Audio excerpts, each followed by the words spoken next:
Timepass four. आई बाबा आणि साईबाबाची शपथ, नाही त्या शाकालच्या पोरीला त्याच्या नाकावर टिचून पटून दाखवला ना तर नावाचा दगडू शांताराम परब नाही आपण. आम्ही घरी बसलो म्हणून काय झाले, आमच्या मनाची श्रीमंती अपरंपार. चला हवा येऊ द्या.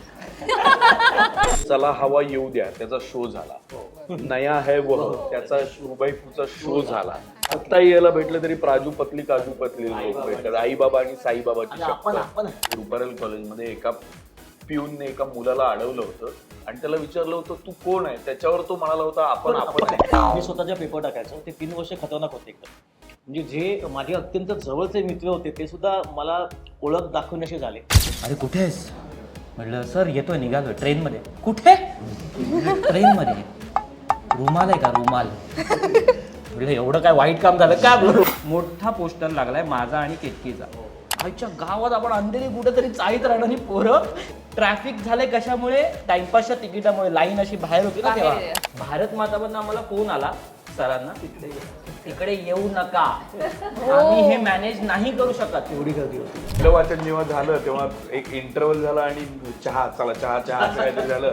तर चहा घेतला आणि कोपऱ्यात आला आणि मला म्हणाला बरं लिहिलंयस. म्हटलं अरे तुझं लक्ष नव्हतं, मी बरंच लिहितो. अरे अजून व्हायचाय सिनेमा तर किती माग. आणि मला म्हणतोस मी माग दाखवतो. म्हटलंय बघ चांगलं लिहिलंय, जमेल तेवढं चांगलं कर.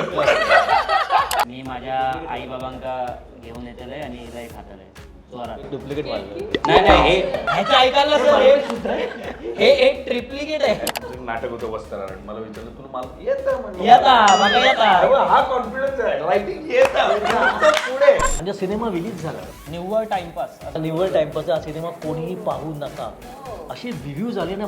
खरं सांगतो एवढं टेन्शन आलं. आय लव्ह यू केतकी लेवलचे पण मी अनुभव काय घेतले. सांगतेस? हो, Right. खूप लोक सांगतात की we decided to get married after watching Timepass. आमचा पण शाकाल होता. हा, टाइमपास जर माझ्या आयुष्यात नसतं तर मी आज कोणीच नसतो. या सिनेमामुळे आयुष्य बदलली आमची. आयुष्य बदलली खरंच.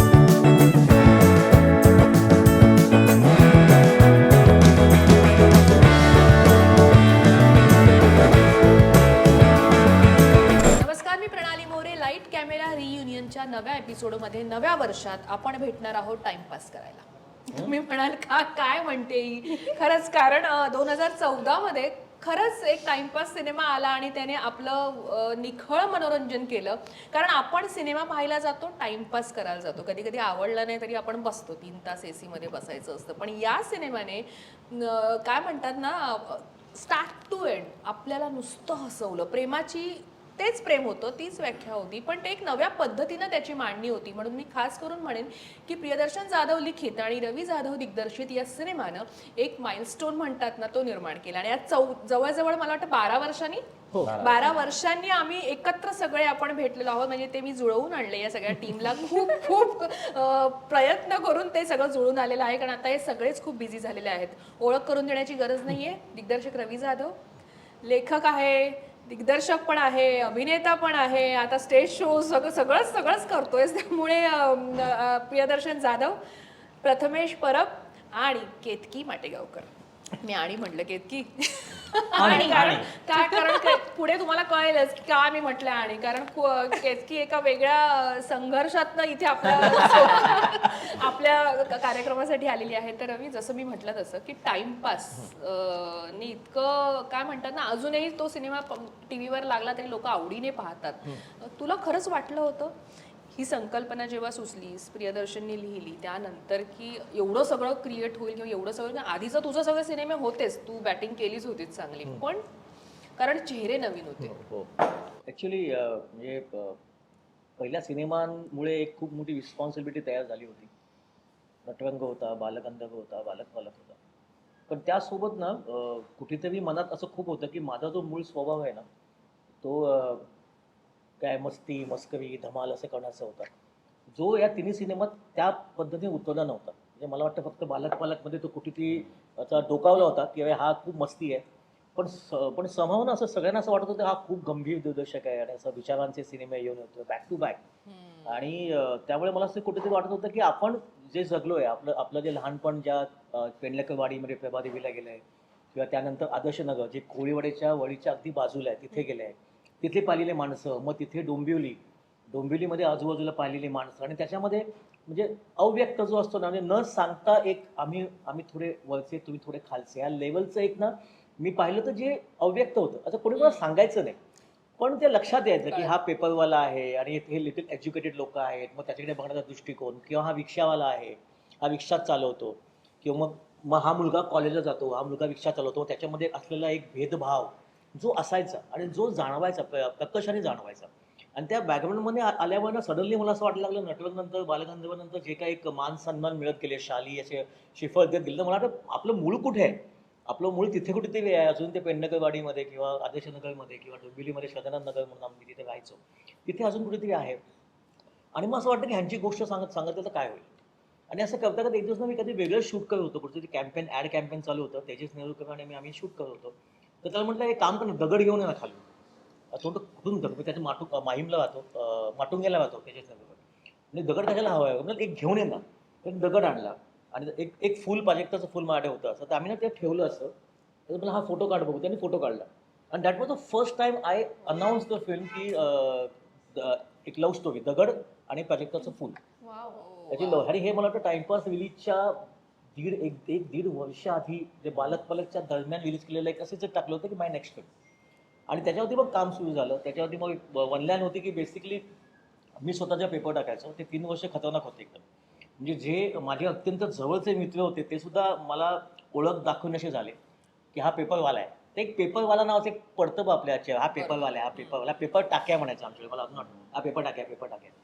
तर त्यामुळे ना जी माणसं ज्या पद्धतीने आपल्याशी वागायची किंवा आजूबाजूची मंडळी ज्या पद्धतीने आपल्याकडे पाहायची आणि प्लस आपले मित्र आपल्यासोबत ज्या पद्धतीने आपल्यासोबत थट्ट असायचे तर ते कुठेतरी मनामध्ये होतं आणि मग लिहिणार कोण हा एक मोठा प्रश्न मनामध्ये होता की ती लँग्वेज ती भाषा आणि तो खोडकरपणा असणारा कोण तर त्यावेळी मला वाटतं प्रियदर्शन ना फुबाय आणि प्रियदर्शन हेमंत ढोमे या दोघांची एक ना खतरनाक म्हणजे मला वाटतं विराट कोहली आणि ते दुसरा आपला हा कॅप्टन आपला ते दोघे असे बॅटिंग करायचे ना ओपनिंगला तसे हे दोघे बॅटिंग करायचे आणि त्या दोघांचं मला वाटतं फायनलचं स्किट वाघाचं होतं जे मी बऱ्याच ठिकाणी बोललोय ते स्किट ह्युमरस होतं कॉमेडी होतं त्याच्यामध्ये दोघांचा अप्रतिम परफॉर्मन्स होता पण त्याच्या एंडला ना जे दोघे जे सांगून जायचे ना जे प्रचंड इंटरेस्टिंग होतं आणि आपल्याला जागं करणारं होतं त्यावेळी वाटलं या दर्शनने जर लिहिलं तर किती मजा येईल मग दर्शनला अप्रोच झालो दर्शन भेटला त्याला ती कल्पना आवडली आणि मजा येईल म्हणजे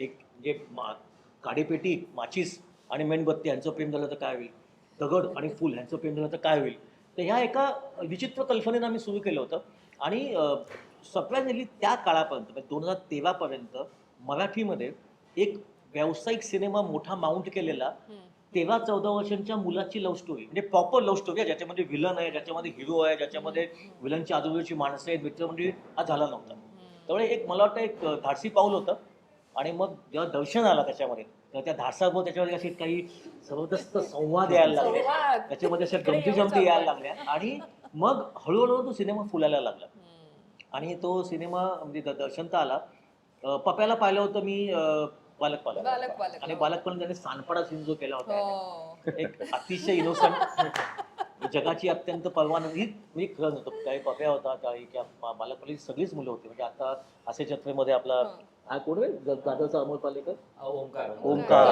ओंकार तर कायम आजावीच असायचा त्यावेळी मनमीत होता काही त्यावेळी म्हणजे आधी इव्हन जी बालकपालकची गँग होती त्याच्यामध्ये पप्याचा असतो पप्या खूप इनोसंट होता आणि त्याच्या सांडपाडा सीनमध्ये वगैरे त्यात दगडू दिसायला लागला होता म्हणजे इमॅजिन कर प्रोसेस आधी सुरू झाली होती आमची म्हणजे माझ्या दर्शनची मिटिंग व्हायला लागला तर दगडू तिथे पेपरवर हळूहळू यायला लागला होता तिकडे आणि बालकपालकचा अनुभव होता तिथपर्यंत कास्टिंग झालं नव्हतं पण तो एकसारखा जे म्हणतो ना आपण तो समोर तो एकसारखा तो बालक मधला विषू येत होता एकसारखा की हाच आहे ऍक्च्युली का आपण लांब जायचं कुठे हाच आहे तो तर असं करता करता मग पप्या आला केतकीचं मी शाळा सिनेमा पाहिला होता आणि शाळामध्ये मला आठवते जे पहिला प्रोमो होता त्याची ती पहिली फ्रेम होती जेव्हा तो मुलगा ती वळून बघेल का आणि असं ती अशी वळते केतकी त्या मुलाकडे बघायला म्हटलं हे यापेक्षा प्राजक्ताचं फुल दुसरं असू शकत दगडू भेटला दगड म्हणजे ते जे मनामध्ये आपण कुठे सुरुवात होते म्हणा एक ते छोटंसं एक दगड आणि एक फुल मी त्यांना शोधत होतो ते दोघे काय बोलणार हे दर्शन घेऊन आला आणि ते दोघे कोण आहेत हे या दोघांच्या रूपातनं माझ्या आजूबाजूच मला मिळाले आणि अशा पद्धतीने हे सगळं प्रोसेस सुरू झाली. निश्चित. मी दर्शन जसं रवी जसं म्हणाल तसं की संवादाची पेरणी, त्या संवादानेच आधी लोकांना म्हणजे काय म्हणतात, तो क्लिक होणं असतं ना की इसमें कुछ बात है यार, म्हणजे आई बाबा साई बाबाची शपथ, म्हणजे काय आहे, कुठून? म्हणजे मी इंटर कॉलेजिएट करत होतो. मग मी कोल्हापूरून जेव्हा मुंबईत आलो, मला खरं तरी मुंबईची भाषा, कोळीवाडा, साधारणतः मुंबईत काय पद्धतीचं मराठी बोललं जात होतं याची मला काही कल्पना नव्हती. तू कोल्हापूरचा मी आहे? कोल्हापूरचा. सो मी जेव्हा 11वीत कोल्हापूरून मुंबईत आलो तेव्हा माझ्या आसपास, कारण मी ना आर्ट्सला होतो, ना कॉमर्सला होतो, ना सायन्सला होतो, मी अशा एका वाटीतून आलो होतो जिथनं कोणीच जात नाही, अशा मी वेगळ्याच वाटीतून आलो. म्हणजे मी 10वी फेल झालो होतो, माझ्याकडे डबल सर्टिफिकेट होतं, तरीही मला रुपारेललाच ऍडमिशन पाहिजे होती, कारण माझ्या मित्रांनी सांगितलं की रुपारेलला नाटक चांगलं होतं आणि माझ्या एका मित्रा थ्रू माझी ऍडमिशन झाली. पण ते जर मी आता सांगितलं तर एपिसोड बंद पडेल, ते नको. तर मी MCVC नावाच्या एका कोर्सला जॉईन झालो, जिकडे मिक्सर रिपेअर करणे, रेडिओ बनवणे, म्हणजे इलेक्ट्रॉनिक्स आणि इलेक्ट्रिकल अशी ती विंग होती. आणि आमच्या सरांनी असं सांगितलं होतं की तू 11वी 12वी हे कर, मी तुला FY ला ऍडमिशन देतो, आणि ती त्यांनी दिलीच खरंच, म्हणजे त्यात काही. पण तिथे जे माझे मित्र झाले, लालबाग, परळ, शिवडी, लोअर परळ, दादर, आसपास माटुंगा इकडे, आणि ते मी तर अगदी नवीन होतो मुंबईत. सो माझं त्यांच्याकडे त्यांचा जो डायलॉग व्हायचा एकमेकांमध्ये, सो इनहेरंटली मला ते सगळं बाहेरून बघता आलं. मी त्यांच्यातलं नव्हतो. मी थोडंसं रवी वाढला तिथे वरळी आणि इकडे आणि डोंबिवलीत, तो इनर व्ह्यूने बघत होता, मी कदाचित या सगळ्याकडे फार आउटर व्ह्यूने बघत होतो. आणि मग आता माझा एक प्रसाद राजे शिर्के नावाचा मित्र आहे, त्याला आम्ही भोंग्या म्हणतो, तर तो ह्या डिस्टन्सवर असताना सुद्धा प्रचंड मोठ्याने बोलायचा. म्हणजे काय म्हणतो, आणि मग असं व्हायचं की हळू बोल, एवढं खिंचायची काय गरज आहे. किंवा माझा एक मित्र आहे अतुल केरकर नावाचा, त्याला जर अशी एक गोष्ट सांगितली की अरे इथे ना असं असं काहीतरी घडलं, तर तो चल किंवा होय किंवा तो हल असं म्हणायचं, असं म्हणायचं. सो त्यांची भाषा हळूहळू मला फार मजेदार वाटू लागली. मी काय टाइमपाससाठी ते नव्हतं, मी ते सगळं अनुभवत होतो, मला ते अप्लाय करता आलं सगळं टाइमपासमध्ये. आणि युजली काय होतं, युजली एक कुठल्याही cinema, especially screenplay dialogue लिहिताना त्या सिनेमाचा रायटिंग फॉर्म सापडणं फार गरजेचं असतं. सो मला असं वाटतं टाइमपासचा रायटिंग फॉर्म ही त्यांची कॅरेक्टर्स आणि त्यांचं यमक हे होतं. म्हणजे चला हवा येऊ द्या त्याचा शो झाला, नया है वह त्याचा रुबाईपूरचा शो झाला. सो प्राजू पतली आत्ता यायला भेटलं तरी प्राजू पतली काजू पतली लोक भेटतात, आई बाबा आणि साई बाबाची शपथ, आपण आहे. सो हे जे काय डायलॉग आहेत ना, कारण मी हे ऐकलेलं आहे आमच्या कॉलेजमध्ये, म्हणजे रुपारेल कॉलेजमध्ये एका पिऊनने एका मुलाला अडवलं होतं आणि त्याला विचारलं होतं तू कोण आहे, त्याच्यावर तो म्हणाला होता आपण आहे. अरे आपण आहे म्हणजे कोण आहे, कोण आहे आपण म्हणजे कोण. तर असं काय काय भाषा तिकडे सापडत जाते. किंवा एक बालभारती किंवा कोंबडा किंवा अशा पद्धतीची मलेरिया. पूर्वी काय होतं, आता आपण ते बॉडी शेमिंग आणि रोस्ट आणि असं सगळं म्हणतो, पण पूर्वी माणसं सर्रास असं बोलायची आणि त्याचा वापर या सगळ्या रायटिंग मध्ये मेजरली झाला. आणि हा मला असं वाटतं की हा असा सिनेमा आहे की जो कधीच मी लिनियरली लिहिलेला नाही. म्हणजे 60 नंबर सीन मधलं काहीतरी सुचलं तर 60 मधलं लिहिलं, 30 मधलं सुचलं 30 मधलं लिहिलं, 15 नंबर मधलं सुचलं 15 लिहिलं, मग ते सलग एकत्र बघितलं आणि म्हणलं इथे वेगळं बोलतो इथे वेगळं बोलतो, असं करून बघितलं. असं करत करत लिहिलेला आहे तो सिनेमा. कारण तसं मला असं वाटतं तसेच लिहिले जातात सिनेमे, नाहीतर मग काही डिफरन्स नाही ना. मग म्हणजे इंजिनियर, डॉक्टर आणि रायटर ह्याच्यामध्ये काही डिफरन्सच नाही जर त्याला एक सलग एक प्रोसेस जर असती. आहे नाही असं नाहीये, पण तीच फॉलो होईल किंवा तीच फॉलो करायची असते असं नाहीये. ते प्रत्येक वेळेला वेगळं लिहिलं जातं. गंमत मला तीच गंमत अशी वाटते ना की आपण जेव्हा एखादा इंडियन जेव्हा न्यूयॉर्कला जातो तर आपण न्यूयॉर्कना वेगळ्या पर्स्पेक्टिव्हने बघतो. तिथल्या लोकांना त्याची काहीच पडलेली नसते. आता इमॅजिन कर, मग कशी बोलत होतं माझा इनर व्ह्यू आहे, मी तिथे राहिलो, मी पाहिलंय, आणि ह्याचा आउटर व्ह्यू आहे. आउट ऑफ व्ह्यू म्हणजे ह्याला त्या लहान लहान गोष्टीमध्ये खूप गंमत दिसली. मला ते वेगळं होतं, पण मला त्यातली गंमत दिसली नाही. आता ही त्यातली किती किती इंटरेस्टिंग गंमत आहे बघा, की आपण जिथे राहतो जिथे वाढतो आपण रोज हे ऐकतो, आपल्याला वाटतं रोज हे कॉमन आहे. ह्याला त्यात डायलॉग दिसले, ह्याला त्यात हिरोची भाषा दिसली. त्यामुळे हे मला असं नेहमीच वाटतं की हे बाहेरनं तटस्थपणे एखाद्या गोष्टी बघणं ना खूप महत्वाचं असतं, आणि त्यात त्यात त्याची खरी गंमत आपल्याला कळते. नाटक करायला जेव्हा इकडे आलो मी म्हणजे मुंबईत, तेव्हा माझी भाषा सगळी, आता मी बोलतो आता तर मी आता खूप वर्ष कोल्हापूरपेक्षा जास्त वर्ष मुंबईत झाली, पण तेव्हा माझी भाषा पूर्णपणे कोल्हापुरी होती ना. पण नाटकात विशिष्ट पद्धतीच्या नाटकात विशिष्ट पद्धतीनेच बोललं पाहिजे, नाहीतर मग उपयोग नाही. सगळ्याच नाटकांमध्ये तुम्ही ग्रामीण भाषा नाही बोलू शकत. तर तिथे ती वेगवेगळी भाषा तशी पण सापडत गेली. इतके कधी कधी इतके लोक इतकी अफलातून भाषा बोलायचे नाटकांमध्ये, तर बघून असं वाटायचं की अरे आपल्याला कशी जमणार ही भाषा, आपल्याला बोलताच येणार नाही हे.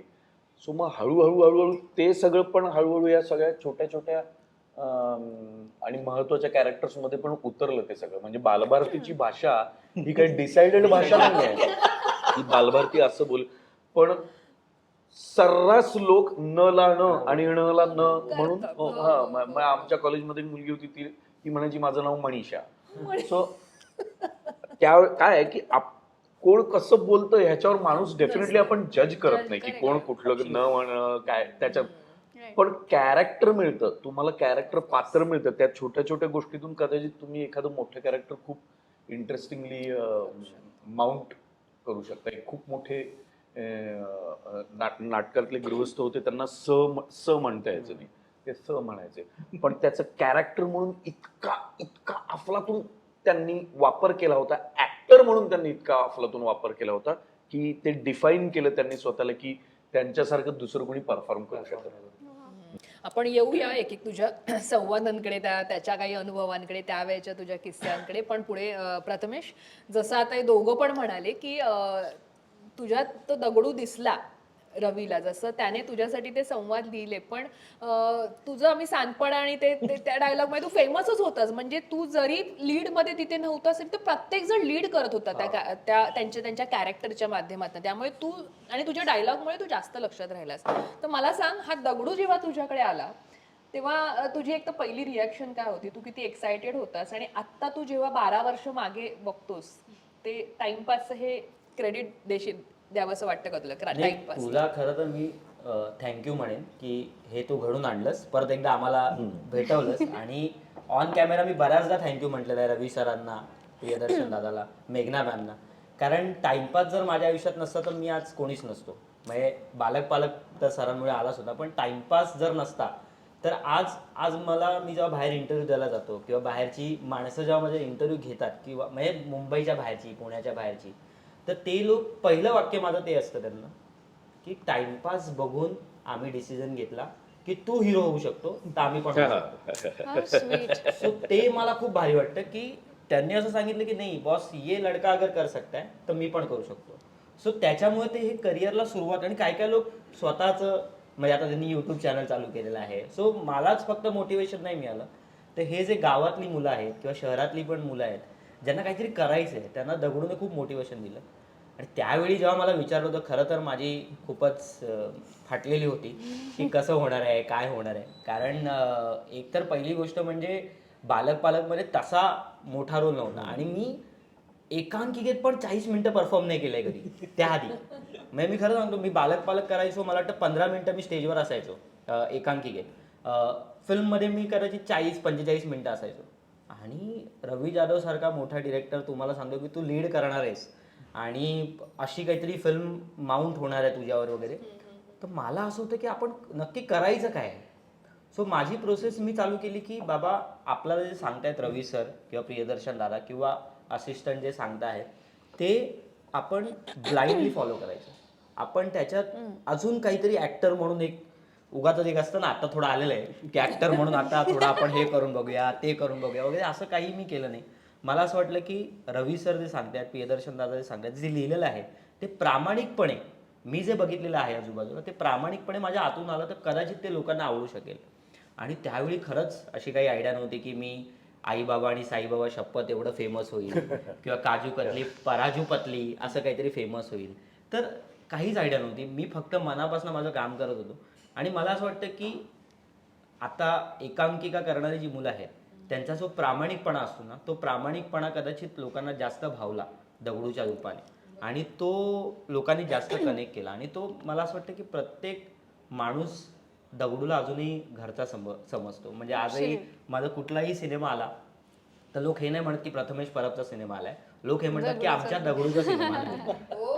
सो ते मला खूप म्हणजे अजूनही माझ्या गावी गेलो की माझ्या बाबांना दगडूचं त्याला तशी मालवणी पण फारशी यायची नाही. त्यांची मालवणी फारच छान आहे. तर त्याला प्रथमेश परबपासून नाही नाही मला येते मालवणी अगं नाही येत, नाही येत. अरे एका मालवणी येत नाही हा काय पण मालवणी येत. माझ्या बाबांना अजूनही दगडूचे बापूस म्हणतात, दगडूची आई म्हणतात. मग आता माझ्या बायकोला पण दगडूची बायकोच म्हणतात. सो हा प्रवास सुरूच आहे मला असं वाटतं आणि तो प्रवास असाच सुरू राहावा मला असं वाटतं. म्हणजे ऍक्टर म्हणून मी वेगवेगळं काम करण्याचा प्रयत्न करतोच आहे, पण ते जे दगडू म्हणून किंवा दगडूच्या रूपाने प्रथमेश पण त्यांच्या घरात पोहोचलेला आहे. सो ते तसंच राहावं आणि तसंच प्रेम करत राहावं असं मला वाटतं. सो थँक्यू सो मच परत एकदा तुम्हाला. मालवणी शिकवल्याबद्दल. पहिले मला मालवणी शिकवलं त्याच्यामुळे. नाही पण मजा होती यार. म्हणजे मी तुला सांगू का, या टीम मध्ये एवढी पॉझिटिव्हिटी आहे, म्हणजे इतकी मजा येते या सगळ्यांना भेटायला. म्हणजे आम्ही एकत्र काय काय केलेलं आहे सांगू पण नाही शकत, इतकी मजा केलेली आहे आम्ही. आणि काय होतं ना त्यावेळी म्हणजे शूटिंगच्या दरम्यान मला त्यावेळी ताप पण आला होता. सगळ्यांना त्यावेळी म्हणजे सगळे डेंग्यूची साथ होती. डेंग्यूची साथ. आणि मला वेळ लागले. आम्ही जे शूट केलेलं आहे, अरे बापरे, पावसात आम्ही टँकर मागून शूट केलंय 12 तास. आणि ते ठाण्याच्या पाईपलाईन आहे तिथे झालंय ना शूट. अरे खूप. आणि आम्ही हायस्पीड मध्ये करायचो त्याच्यामुळे मला वेळ लागले. हिने ते फार गोड गायले पण आम्ही ते असे गायचो, मला वेळ लागले प्रेमाचे, मला वेळ लागले, आणि त्याच्यात ऍक्टिंग करायचं. आणि त्याच्यात माझं डोकं आणि सगळा ताप बीप. एक दिवस सरांनी, मला आठवतंय सरांनी शूट कॅन्सल केलं होतं टाइमपासचं. एक दिवस मला ताप होता. सर आणि मॅम स्वतः डॉक्टरकडे मला घेऊन गेले. मी ठाण्यातच राहिलो होतो, त्याच्यामुळे लोकांना असं वाटतं की मी ठाण्यातच राहतो. माझं करिअर ठाण्यातच झालेलं. तर त्या दिवशी मी डॉक्टरकडे गेलो आणि डॉक्टर म्हणाले की पॉसिबलच नाही याला शूट करणं दुसऱ्या दिवशी. आणि मग सर आणि मॅमने डिसिजन घेतला की दुसऱ्या दिवशी शूट आपण कॅन्सल करूया. तर त्यावेळी असं खूपच असं वाटलं होतं की आपल्यामुळे शूट कॅन्सल होत आहे वगैरे वगैरे वगैरे. तर सरांनी फार कम्फर्टेबल केलं त्यावेळी की काही नाही, आपली तब्येत महत्वाची आहे, तू स्वतःची काळजी घे. अरे शूट होत राहील. म्हणजे आम्ही बॉर्नव्हिटा प्यायलो, सगळं प्यायलो, सतत बॉर्नव्हिटा द्यायचं, गरम गरम सतत स्पेशल टॉवेल्स पण होते. हा स्पेशल टॉवेल्स होते आमचे. आम्ही 2-2 टॉवेल्स होते, एक सुकला का दुसरा एवढं ओलं व्हायचो आम्ही. पण मला असं वाटतं की त्यावेळी असं कोणतरी आई बाबांनंतर कोणी काळजी घेणार असेल आमचं तर ते रवी सर आणि मेघना मॅम होते. कारण शूटच्या वेळी आपलं कोणीच नसतं ना. कारण शूट त्यावेळी असं होतं की चल यार शूटिंग करतेवर जाते, असं बऱ्याचदा लोकांचं, आता मी बरंच काम करतो, बऱ्याच लोकांचा असा अप्रोच असतो. पण त्यावेळी एका नवीन ऍक्टर बरोबर, एका नवीन ऍक्ट्रेस बरोबर अशा प्रेमाने वागणं आणि असं मनापासून प्रेम करणं, फार मला असं वाटतं त्यावेळी त्यांचं फारच कौतुक आहे. आणि त्यांनी आपलं समजलं होतं आम्हाला. म्हणजे त्यावेळी ना आम्ही त्यांची मुलंच होतो, त्यामुळे ते आम्हाला थोडंसं ओरडायचे पण थोडंसं प्रेम ओरडून झाल्यानंतर त्यांना कळायचं की मूड ऑफ झालेला आहे तर जाऊन प्रेम पण करायचे. किंवा मग माझी एक शिक्षा होती की मला असं त्याच्यात थोडं रॉ दिसायचं होतं, तर मी काय चुकलो तर सर म्हणायचे ह्याला उन्हात उभं करा, ह्याला उन्हात उभं करा तिकडे जाऊन. तर मी उन्हात उपवन लेकला असा फिरतो. त्यावेळी कोणी ओळखायचं नाही ना, तर आम्ही उपवन लेकला फिरत असायचो मी तरी, कारण मला अजून काळ व्हायचं होतं त्याच्यात. सो अशी सगळी शिक्षा त्यावेळी सर आम्हाला द्यायचे. पण मजा होती त्यावेळी. फारच शिकण्याचं वेगळी प्रोसेस होती. म्हणजे आम्ही शिकत होतो हे पण कळत नव्हतं. म्हणजे ते इनडिरेक्टली जे शिकणं असतं ना ते, म्हणजे हा माणूस आपल्यासाठी एवढं करतोय, मॅम एवढं करतायत, सेट आपल्यासाठी एवढं करताय, हे नकळत आपल्यावर संस्कार होत असतात ना की असं शूटिंग असतं, असं प्रेमाने शूटिंग होतं. सो ते पण टाइमपासने आम्हाला वेगळं प्रेम शिकवलंय. म्हणजे लोकांना तर प्रेम शिकवलंय पण आम्हाला पण असं प्रेम शिकवलंय. आमच्यामुळे लोक प्रेम शिकले. कसं करायचं. दगडू आणि प्राजक्ताचं कसं काय त्यांनी, म्हणजे आता रवीने पण सांगितलं, प्रियदर्शनने पण सांगितलं, पण ही प्राजक्ता जेव्हा तुझ्याकडे आली तेव्हा एकतर तुझं खरं बघायला गेलं तर शाळामध्ये तू काम केलंस, पण तसं बघायला गेलं तर तुझं पहिलं प्रेम तसं गाण्यापासून तू सुरू केलं होतंस आणि अपघाताने तुझी एंट्री सिनेमात झाली आणि तुझ्याकडे चांगले त्या पद्धतीचे प्रोजेक्ट आले. एक शाळा आपण म्हणू शकतो, टाइमपास त्याच्यातला एक आहे. त्यामुळे प्राजक्ता जेव्हा तुझ्याकडे आली तेव्हा तिला एक तर तू बेसिकली तशी वाटली आहेस, होतेच मी हा, तशी. त्यामुळे आम्हाला ते तुला आणि आता मी अजिबात तशी नाहीये. बरं ते सांगशील, ती जर्नी सांगशील मला, म्हणजे आता तू 11 वर्ष आधी जेव्हा तू आठवतेस तर काय त्यातल्या आठवणी तुझ्या ह्याच्यात आहेत, मेमरीज? मी खरं सांगायचं तर ऑलमोस्ट 360 फरक पडलाय माझ्यात. म्हणजे मी तेव्हा खूपच नाईव्ह, शाय, भयंकर शाय. म्हणजे मी लहानपणापासून ना मी प्राजक्ता सारखी का होते याचं रिझन असं आहे की आई बाबा सतत कॉन्सर्ट्स आणि याला जायचे, मी त्यांच्याच बरोबर असायचे. नेहमी मोठ्या माझ्यापेक्षा डबल वयाचे आईबाबांचे फ्रेंड्स माझे फ्रेंड्स होते, त्यामुळे ना मी माझ्या वयाच्या लोकांमध्ये राहिले नव्हते. त्यामुळे एक तर मी माझं गाणं नाही तर पुस्तकं, दॅट्स इट. माझं ते आयुष्य तेच होतं. त्यामुळे कम्युनिकेशन हा प्रकार माझ्यासाठी बाद होता. म्हणजे माझ्या दृष्टीने की काय बोलायचं असतं, म्हणजे बोलायचं असतं का, की अरे ही काही केतकी, अगं आपल्याला तोंड दिलंय, बोलायचं असतं असं. माझ्या मैत्रिणी मला टॉन्ट मारायच्या की इतकी बोलायचे नाही मी. आणि मी खूप जास्ती इंट्रोवर्ट होते, खूप ड्रीमी, स्वप्नरंजन, खूप ड्रीमी होते म्हणजे मी तेव्हा. सो मला असं वाटतं की प्राजू माझ्यात होती ती फक्त रवी सरांनी माझा हात पकडला आणि आता हा ये टाइमपासमध्ये ये, असं झालं ते लिटरली. कारण खरंच मला काही वेगळं नाही करावं लागलं आणि कुठेतरी ते खरं ते होतं, त्यामुळे ते तसं दिसलं पडद्यावर असं मी म्हणेन. कारण मला बॉडी लँग्वेजवर काम नाही करावं लागलं. मी खरंच माझं शायनेस असल्यामुळे सगळं तसंच होतं. म्हणजे इवन सेटवर सुद्धा मी खूप कमी बोलायचे. मी आणि प्रथमेश सुद्धा आम्ही प्रमोशन्समध्ये ॲक्च्युली फ्रेंड्स झालो. आम्ही बोललोच नाही अख्खं फिल्ममध्ये. फार अच्छा हां हॅलो हाय वगैरे असं. म्हणजे एका पॉईंटला आय एम शुअर आम्हालाही असं वाटत होतं की हे कसं होईल वर्कआउट, ही केमिस्ट्री कशी वर्कआउट होईल. पण ती actually it help for the better असं मला वाटतं की. आणि काही कॅरेक्टर्स अशी असतात ना की जी तुमच्या आयुष्यात एक ब्लेसिंग म्हणून येतात. मला असं वाटतं Praju is the biggest blessing of my life. कारण आज मला केतकी म्हणून हाक मारल्यानंतर प्रॉबेबली माझं लक्ष जाणार नाही, पण प्राजू म्हणल्यानंतर पटकन असं होतं माझं. कारण पहिले तू प्राजू ना असंच विचारतात लोक. आणि एक गंमत सांगते मी की खूप विचारतात, आय एम शुअर प्रथमेशला विचारत असेल की अगं 12 वर्षापूर्वी टाइमपास केला अजूनही तुला प्राजू म्हणतो, तुला कंटाळा नाही येत का गं एवढे लोक सतत प्राजू प्राजू? मला नाही येत. मला every day I feel how much I am grateful. कारण हॅरी पॉटर म्हणा किंवा गब्बर सिंग म्हणा किंवा जय वीरू म्हणा, हे आयुष्यभर लोकांच्या DNA चा भाग झाले. तसं दगडू प्राजू DNA चा भाग झाले आता. की खूप लोक सांगतात की we decided to get married after watching Timepass किंवा आमचा पण शाकाल होता, आमचा पण शाकाल होता ऍक्च्युली. त्यामुळे टाइमपासने फक्त मला अभिनेत्री म्हणून नाही तर गायिका म्हणून पण खूप काही दिलं. आणि मी खरं सांगायचं तर मी जेवढं ह्यांनी एकांकिका आणि याच्यामध्ये खूप एक्सप्लोअर केलं, मी तेवढं अभिनय नव्हता एक्सप्लोअर केला तेव्हा. जे काय मी केलं, मी कधीच शाळा असो, काकस्पर्श असो, तानी असो, मी कुठल्याच फिल्मला ऑडिशन पण दिली नव्हती. It happened. It's the most positive accident of my life. ते होत गेलं. त्यामुळे मी असं म्हणेन की अनुभव हा नव्हता, पण प्रत्येक सिनेमा आपल्याला काहीतरी देऊन जातो ना, तसं टाइमपास नंतर माझ्यात काय बदललं तर अभिनय आणि गाण्यासाठीची आज मला किती आहे हे मला त्या वर्क प्रोसेसमध्ये कळलं. आणि त्याच्यानंतर मी आणखीन एक्सप्लोअर केलं. आणि मी असं म्हणेन की खूप लोक मला असं म्हणायचे की अच्छा तू आता अच्छा शाळा आला का, अच्छा मग तू गाणं बंद केलं. म्हणलं नाही मी नाही गाणं बंद केलं.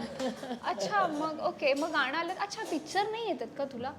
मग ते एकदाच काय तो रवी सरांमुळे घ्या गायिका अभिनेत्री, मला वेळ लागले गायलीये आणि अभिनय पण केलाय, असं एकाच ह्याच्यात ते झालं. आणि आता असं होतं की सिनेमे मी करतेय आणि डिरेक्टरच मला म्हणतो की तू गाशील ना, म्हणजे त्याच्यामध्ये आवडेल ना तुला गायला. That's the most beautiful thing की कुठेतरी मी हे मॅनिफेस्ट केलं असं मी म्हणेन रवी सरांच्या थ्रू, कारण मी लहानपणापासून किशोर कुमार यांची फॅन आहे. म्हणजे मी लहानपणी आईला म्हणायचे की मी मोठी झाल्यावर यांची लग्न करणार आहे. सो आई म्हणले अगं ते नाही आहेत, ते गेले म्हणजे आता. So, पण he is a actor, director, singer, multi faceted person. त्यामुळे मी कलेला लहानपणापासूनच कधी कॅटेगराईज नाही केलं की अभिनय तर अभिनय, गाणं तर गाणं. माझ्यासाठी ते कॉम्प्लिमेंट होत आलं. आमच्या घरी सुद्धा नाटकाचं बॅकग्राऊंड आहे, माझे आजोबा नाटकात काम करायचे. सो मी सगळ्यांना सगळं करताना बघितलंय. त्यामुळे माझ्यासाठी ते आत्तापर्यंत गाणं आणि अभिनय खूप सुंदर वर्क झालं. आणि टाइमपासमुळे ते इतक्या प्रचंड लोकांपर्यंत पोचलं की आज एक गायिका अभिनेत्री म्हणून जेव्हा लोक बोलवतात तेव्हा खूप छान वाटतं. निश्चित. आत्ता आपण इतकं बोलतोय, एक राऊंड आपला झाला, प्रत्येक जण 12 वर्षापूर्वीचं सगळं तुम्ही सांगितलं. तर बिग फिश अँड कंपनी या हॉटेलमध्ये आता आपण बसलोय आणि आपण खातोय ते फूडही म्हणजे तुम्हाला आवडतंय हे दिसतंय मला, कारण तुम्ही ते खाता खाता बोलताय. त्यामुळे अर्थात आणि ते आम्हाला बऱ्याचदा सहकार्य करतात त्यांचा व्हेन्यू हे करण्यासाठी, फूड त्यांचं हे करण्यासाठी. आणि खरंच दादरमधलं हे एक असं हॉटेल आहे की जिथे व्हेज आणि नॉनव्हेज हे दोन्ही पदार्थ, इथली खाद्यपदार्थ भयंकर म्हणेन टेस्टी मिळतात, चविष्ट मिळतात. येस.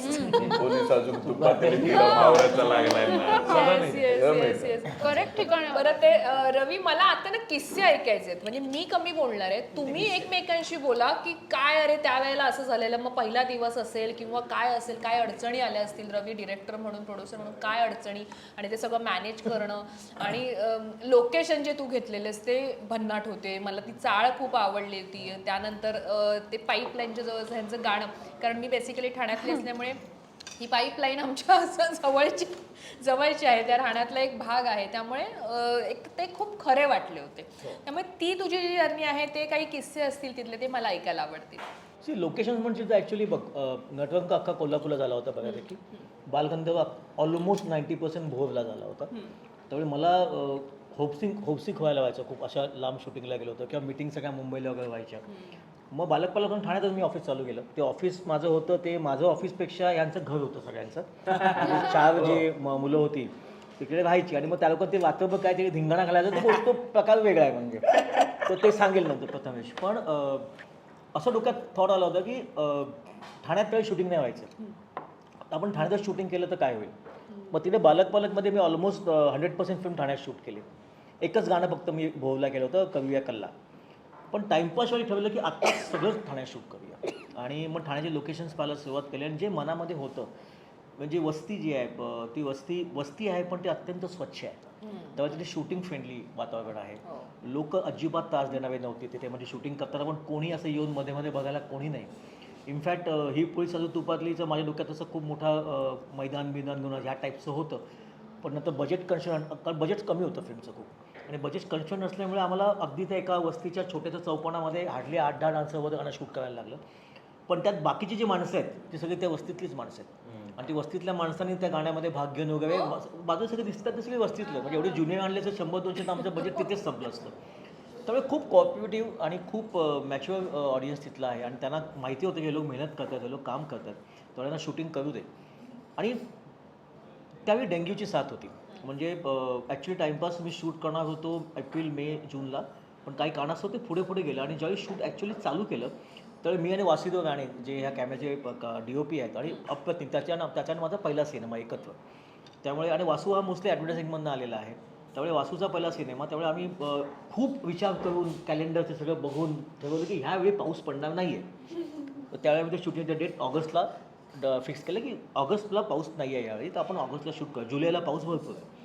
ऑगस्टला शूटिंग चालू झालं. असा एकही दिवस गेला नाही टाईमपास शूटिंग जेव्हा पाऊस नाही पडला. एकही दिवस नाही गेला. अखंड सिनेमा हा पावसात शूट झालाय ऑलमोस्ट. रोज. आणि पाऊस म्हणजे मळब असायचं, मग काळोख झालं की त्याच्यात शूट केलं, की मग मळब गेलं की ऊन आलं की त्याच्यात मग पुन्हा वरती ते काळे कपडे घालून त्याला मळब आर्टिफिशियली मळब दाखवा त्याच्या चेहऱ्यावरती, का वरती ऊन आलंय. असं म्हणजे ऑलमोस्ट काय आम्ही डबल शूट केलं. म्हणजे एकदा शूट करतोय, डायलॉग मोठे आणि मध्येच काळोख्या चेहऱ्यात अचानक ऊन आलं सपकन तिकडनं, मग परत थांबा, परत शूट करा, असं खूप झालं. आणि डेंग्यूची साथ मेजर होते त्यावेळी. मला वाटतं कोंबडा तर आजही पडलाच त्यावेळी. प्रथमेशला ताप होता, आमच्या टीममध्ये बऱ्याच जणांना ताप यायला लागले. मग आम्ही एकत्र ब्लड टेस्ट करायला जायचो, बाजूला डॉक्टर होता, आम्ही सगळे बाजूबाजूच्या बेडवरती ब्लड टेस्ट करायचो आणि काम करायचो. पण आपल्याला सांगू का, बेसिकली त्या फिल्मचे डायलॉग्स म्हण किंवा त्या फिल्ममधले कॅरेक्टर ज्या पद्धतीने सगळे एन्जॉय करत होते ना, त्यामुळे वाटतं सगळ्यांनी तग धरला त्यावेळी. कारण ना मजा यायची. एकदा तो सीन चालू झाला ना की पहिले प्रेक्षक आम्ही असायचो. म्हणजे वासुदेव राणे तर कॅमेरा सोडून हसत हसत मागे पडायचा, अरे थांबा मॅडम. तो डीओपी होता, त्याला थांबवायला लागायचा, अरे थांब. म्हणजे भाऊ कदम ज्या पहिल्यानं पट्ट्याने मारतो ह्याला, तर तो म्हणजे अरे नाही आता म्हणजे नको आहे थांबव, ह्या लेवलचं चालायचं आमचं. त्यामुळे ते जे ज्या सिनेमातलं जे वातावरण आहे ना, म्हणजे आम्ही प्रत्येक सीन हसत खेळत केलेला सीन आहे. म्हणजे इनफॅक्ट आमचं पहिलं डिसाईड झालं होतं की आपण लोकांना लेक्चर द्यायचं नाही आणि काय सांगायचं असेल तर आपण त्या विनोदातच हळूहळू सांगायचं. आणि या अख्ख्या फिल्मची शैली तशीच आहे, कारण अल्टिमेटली आम्ही येतो एज्युकेशनकडे. म्हणजे आम्ही हळूच एका एज्युकेशन नावाच्या विषयाकडे हळूच येतो, पण ते आम्ही अत्यंत गंभीरपणे येत नाही. फक्त एकच डायलॉगमध्ये येतं की मला तो शिक्षणाचा पूल क्रॉस करायचा आहे. आणि किस्से तर किती सांगू, एवढे किस्से आहेत माझ्याकडे, हजारो किस्से आहेत. किस्स्यांनी भरले. सिलेक्टेड काहीतरी सांग की सर, कधी तो तू चिडलायस, चाकू कधी आला तू हे कुठला? केलंस. ही आता म्हणजे काय होतं ती ॲक्च्युली रिअल वस्ती होती आणि पाईपलाईन होती आणि बाजूला खवी खवी माणसं होती. त्याच्यामध्ये आमचं एक वेगळंच जग आम्ही शूट करत होतो. तर ते मला वेळेला प्रेमाचं एक शॉट आहे बघ, जेव्हा ही असं एक फुलांचं झाड आहे छोट्या छोट्या, त्याच्या बाजूला ही अशी एक फुल असं करून अशी गाणं म्हणते बघा. ते फुलांचं झाड, ते फुलं सगळी खोटी आहेत. त्या फुलाच्या झाडाला फुलंच नव्हती, म्हणजे दुसऱ्या एका झाडाची तगल आणून नाही फेविकॉलने ती फुलं चिकटवली. मग ती फुलं दिसायला लागली, हा एक तगलचं छान झाड दिसतंय. त्यात केतकी असं शूट करते आणि अचानक कोणती पाईप वरून असं उडी मारून येऊन केतकीच्या ते चाकू लावला. तर सगळे असे टेन्शन. आणि तो माणूस ऑब्व्हियसली प्यायला होता, त्यामुळे असं त्याला ओरडलं तरी तो काय करायला असा माहित येत होता नाही. तो. मग सगळे थांबले आणि तो असा म्हणजे आणि तिकडे अशी म्हणजे असं फुल बिल असं. आणि मी घाबरू नये म्हणून सर, एक मिनिट बाळा ये ये ये, एक मिनिट ये, एक मला वेळ लागली नंतर चाकूचे. कळलं की कोणीतरी मागे होतं. तर मला वेळ लागले चाकूचे असं एक्सप्रेशन घेऊन अशी उभी तिकडे. आणि मग तिथले जे लोकल मुलं होती, थँक्स टू देम, त्याचे हळूहळू पुढे जाऊन त्याला ते पकडलं आणि त्याला घेऊन गेले. बऱ्याचदा असं व्हायचं की रात्री आम्ही शूट करायचं होतं, तिथं असे तिथले लोकल लोकांचं असं होतं की 6, 7, 8 झालं की सगळे थोडं 1, 1, 2, 2 असे टाकूनच यायचं तिकडे. लिटिल त्यावेळेस जसं भाऊ कदम जसं असं एंट्री घेतो थोडीशी पिऊन, तसं आम्हाला रेग्युलर लोक दिसत होते आजूबाजूला की आता आलेत कमी आलेत काय, हा अजून संपलं नाही का तुमचं, नाही अजून थोडं बाकी, हा करा असं जायचं. काही त्रास नाही, काही नाही. आणि म्हणजे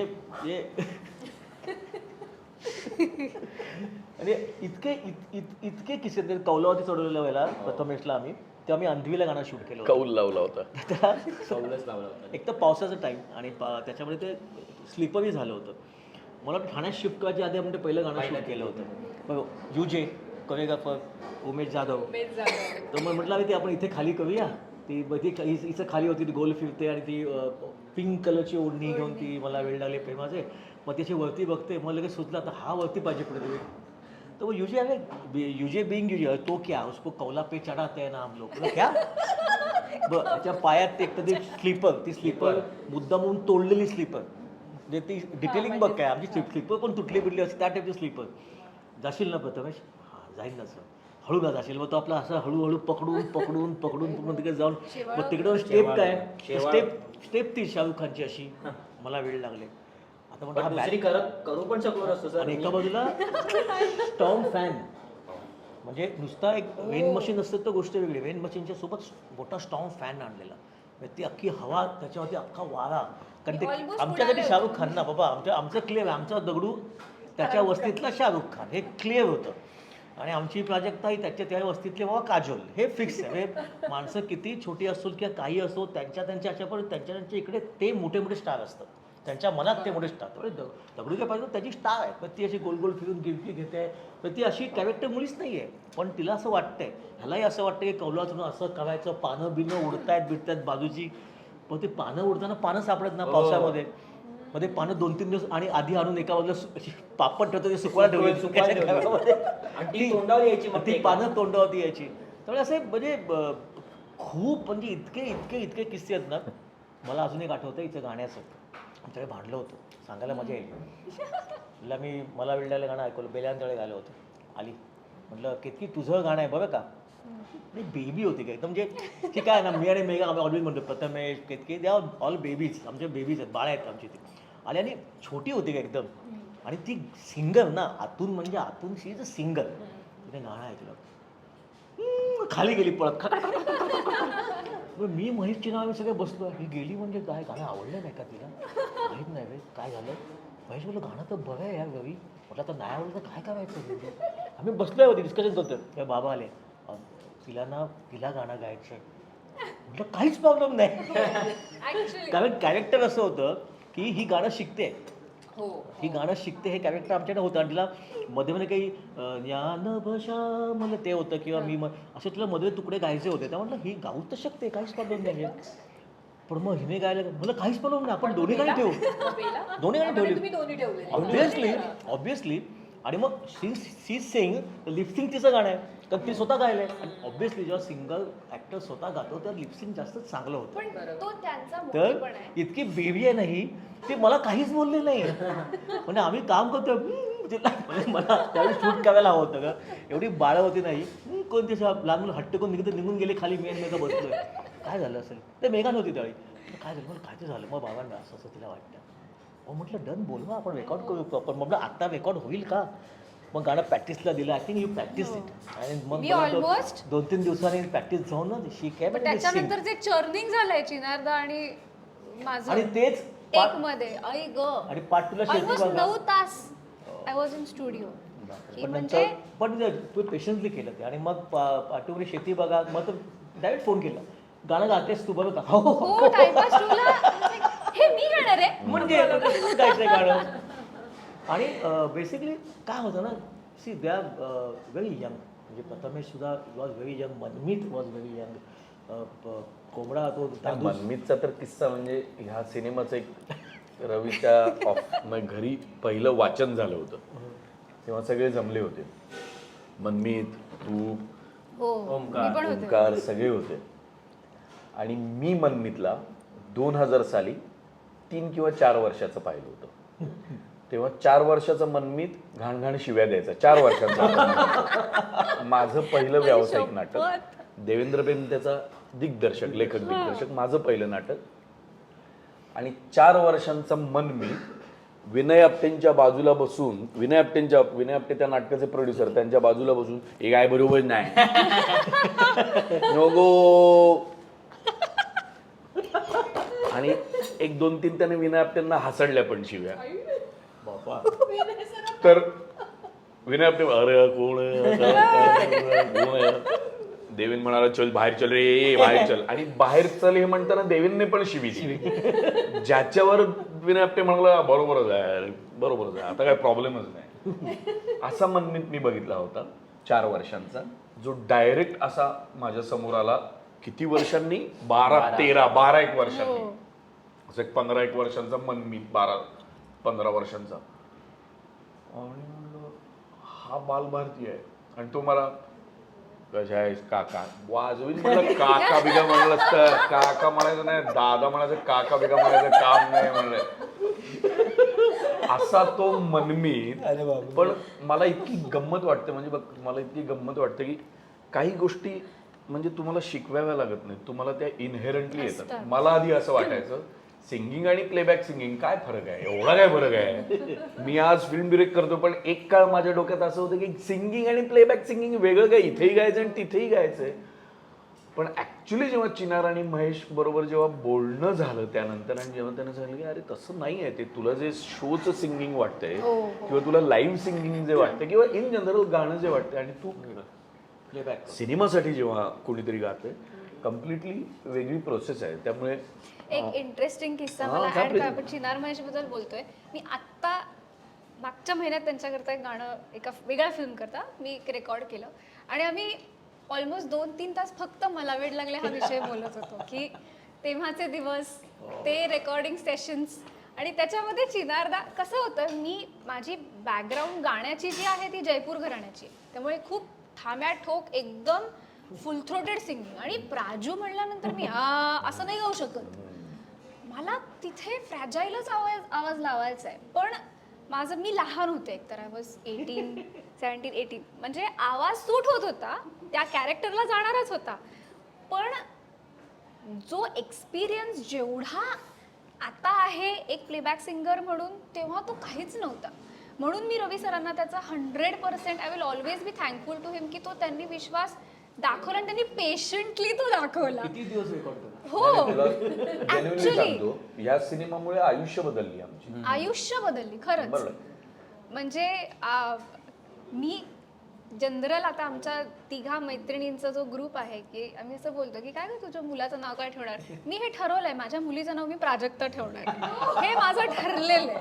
म्हणजे मुलगी झाली तर पुढे आयुष्यात काही लग्नच झालं नाही अजून बट त्यावेळेला प्राजक्ताचं फुल मिळालं नाही. हो, नशीब नाही त्यांच्या. हो झेंडू बिंडू तेजसच्या घराखाली प्राजक्ताचं झाड आहे.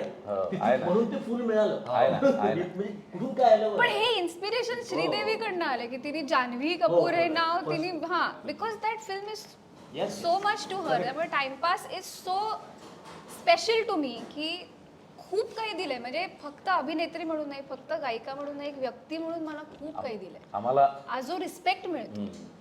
मला पण असं मी टाइमपास असं लिहीन असं वाटलं नव्हतं, पण त्या सिनेमाने एवढा कॉन्फिडन्स आलाय की मी कुणाकडे जात नाही जात नाही मला लेखनाचं काम नाही. खरंच आहे. माझ्याकडे आलं तर मी लिहिणार, नाहीतर मी लिहिणार नाही. मी माझ्या पुरतं लिहीन, पण म्हणजे माझं नाही. पण कॉन्फिडन्स आला की आपण लिहू शकतो. बरं, अनेकदा काय व्हायचं, अनेकदा असं झालेलं आहे की मी आयडिया सुचले आणि लोकांकडे गेलो की ह्याच्यावर मला लिहून द्या, आणि लोकांनी लिहूनच नाही दिलेलं आहे. आणि मग कंपल्सिव्ह रायटिंग सुरू झालेलं आहे आणि मग कॉन्फिडन्स आला. पण कॉन्फिडन्स आला तो कॉन्फिडन्स मिळाला किंवा काय, तुम्हाला माउंटिंग पण चांगलं लागतं, तुमच्यावर कोणीतरी विश्वास ठेवणं पण गरजेचं असतं. अशा असंख्य गोष्टी त्यात अवलंबून आहेत. आज वैभव मांगले इथे नाही आहे, चिनार महेश इथे नाही आहे, साधी चंदा कॅरेक्टर करणारी ती अन्विता नाही आहे, भाऊ नाही आहे. खूप साऱ्या गोष्टी एकत्र याव्या लागतात. अनेकदा असं सुद्धा होतं, उत्तम डायलॉग लिहिलेले असतात, किंवा अनेकदा असं सुद्धा होतं उत्तम काम केलेल्या ऍक्टर्सनी पण सिनेमा जमून येत नाही. असं सुद्धा होतं अनेकदा. असं काही ते हे नाहीये, उत्तम लिहिलेलं आहे पण हा नसता किंवा हे दोघे नसते आणि तिथे काहीतरी वेगळं गणित झालं असतं तर नेव्हर नो काय वर्क होतं आणि काय वर्क होत नाही. सो ते खूप छान पद्धतीने जुळून आलं. तू मला सांगितलं हे दोघे हिरो हिरोईन आहेत किंवा भाऊ कदम आहे सिनेमामध्ये, वैभव मागले, सर्वात जास्त कपडे कोणाचे असतात?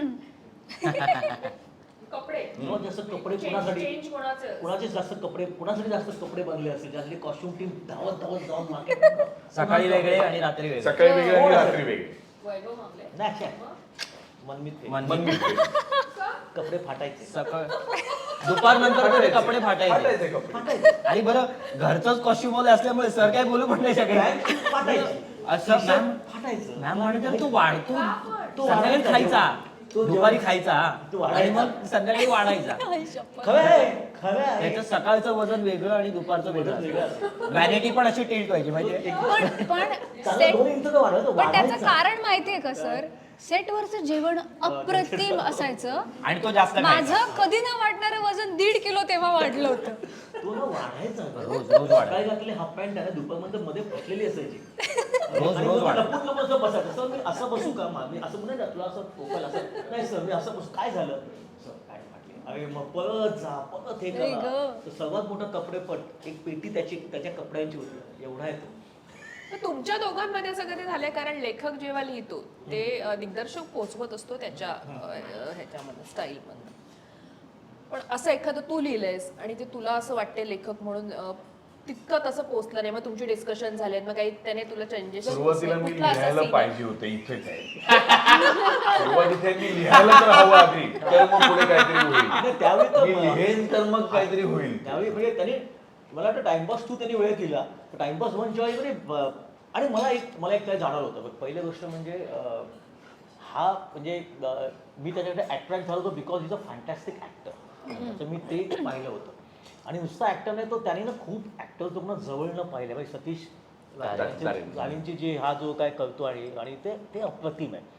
आणि बालक मध्ये तारे होते आणि म्हणजे आणि त्यामुळे ॲज अ ॲक्टर मी त्याचा फॅन आहेच. आणि ज्या रायटर म्हणून तो आला, कारण ऑब्वियसली त्यावेळेस तो बिझी होता. आणि लिहिल्यानंतर माझं सिम्पल होतं, स्वार्थीपणा होता म्हण किंवा सेल्फिशनेस, डायरेक्टर सेल्फिश असावाच लागतो, त्याशिवाय फिल्म होत नाही. मी त्याच्या आवाजातलं सगळं रेकॉर्ड करायचं, नरेशन, व्हिडिओ. मी त्याचं टाइमपास वन असेल, टाइमपास टू, टाइमपास आणि जेवढ्या लिहिलेल्या फिल्म्स आहेत माझ्यासाठी, तो ज्या पद्धतीने प्रेझेंट करतो ना, ती कला माझ्यात नाही आहे. आणि ट्रस्ट मी, ते नाही आहे ते नाही आहे. त्याचं मी शूट करायचो प्रॉपर, आणि मी ॲक्टर्स लोकांना जे त्या नरेशनला नसतील त्यांना मी दाखवायचो की हा टोन आहे. कारण तो जेव्हा शूट करायचा ना, तेव्हा ते 2-2.5 तासाचं नरेशन आम्ही अख्खी फिल्म बघतोय, आम्हाला सगळे कॅरेक्टर त्या दिसत आहेत, ह्या टाईपचं. म्हणजे I am missing that kind of writer. त्यात ते जे प्रत्येक कॅरेक्टर आपल्यासमोर उभं करतात, म्हणजे तो शाकाल करायचा, तो भाऊ कदम हो करायचा, हो खरंय. तो प्रथमेश करायचा, तो केतकी पण करायचा. करायचा. पण तो शाकाल वैभवने चेंज नाही ना केला. नाही मला आठवतं ना, पहिलं वाचन जेव्हा झालं तेव्हा एक इंटरव्हल झाला आणि चहा असं काहीतरी झालं, तर चहा घेतला आणि कोपऱ्यात आला आणि मला म्हणाला, बरं लिहिलंयस. म्हटलं अरे तुझं लक्ष नव्हतं, मी बरंच लिहितो. तर हे कोण बोललं वैभव? मी म्हणालो, वैभव मला म्हणाला बरं लिहिलंयस. म्हटलं अरे मी बरंच लिहितो, तुझं लक्ष नव्हतं माझ्याकडे. तर म्हणाला अरे अजून व्हायचाय सिनेमा तर किती मास, अजून आता पहिलं वाचन झालं तर केव्हा मास दाखवतोय मला. आणि मला म्हणतोस मी मास दाखवतो. म्हटलं हे बघ, चांगलं लिहिलंय, जमेल तेवढं चांगलं कर. आई शपथ. त्याने नाही, पण तो शाकाल त्याने ते- चेंज करायचा प्रयत्न नाही केला. मी तुला सांगतो काय की नाही, तो पूर्णपणे हा चेंज करूच शकत नाही. कारण हे बघ कसं आहे, कधी कधी जे लिहिलेलं आहे ना, ते ऍक्टर पोचवत असेल तर डिरेक्टर सुद्धा कधी उगाच अडवणार नाही. कुठलाही डिरेक्टर उगाच अडवणार. आणि भाऊ काय, मांगले काय, जमे हुए ऍक्टर्स आहेत, अत्यंत सेन्सिबल हुशार ऍक्टर्स आहेत. त्यांना कळतं बरोबर कुठल्या वेळेला काय करायचं, कॅमेरा कुठे प्लेस्ड आहे, मी काय करतोय, सीनचा ओव्हरऑल ग्राफ काय, सिनेमाचा ओव्हरऑल ग्राफ काय, असं ते हुशार ऍक्टर आहेत. त्यामुळे त्या बाबतीत त्याने केलं नाही. पण मला इतकी गंमत वाटायची मांगलेची. मी त्याला एकदा असं म्हणालो होतो, हा खवचटपणा कॅरेक्टरसाठी मी लिहिलाय का तू भेटल्यामुळे तो माझ्यात आलाय, काय झालंय काय हा पण तू character? वाचायचा पण तसा ना, सेम सेम. आणि ना ह्याचं काय माहितीये का, ह्याचं काय आहे, हा जेव्हा वाचतो ना तेव्हा त्या कॅरेक्टरकडे बघतो की मी बरोबर वाचतोय ना, तुमच्या स्टाईलने वाचतोय. आणि ते असे असतात म्हणजे आता हा आमच्या स्टाईलने वाचतोय का, बरं. ते नेहमी त्यांचं असतं की कुठल्याही स्टाईलने आला ना का आधी बघणार त्यांच्याकडे की मागले बरोबर आहे ना, बरोबर ना, मग तो म्हणलं बरोबर, मग बरोबर. आता तू इमॅजिन कर, आम्ही शूट करतोय, ती गॅलरी आहे छोटीशी, त्यावेळेस दरवाजा उघडतो, ओके. आणि आम्ही पहिला डायलॉग मांगलेचा आम्ही सांगायचो, तू अखंड घे तुझं आहे ते. आणि वेसल झाली दोघांची वगैरे झालं. इथे वासुदेव आणि प्रथमेशच्या मागे, प्रथमेशची पाठ आहे आणि वैभवची एंट्री, हा सुरू झाला रे. अरे कढीला टुकटुक आवाज मागे, म्हणजे वासूला पकडला त्याचा असिस्टंट मागे असं पकडून गेला, हा मागे असं हसून पडत वासू असा होता.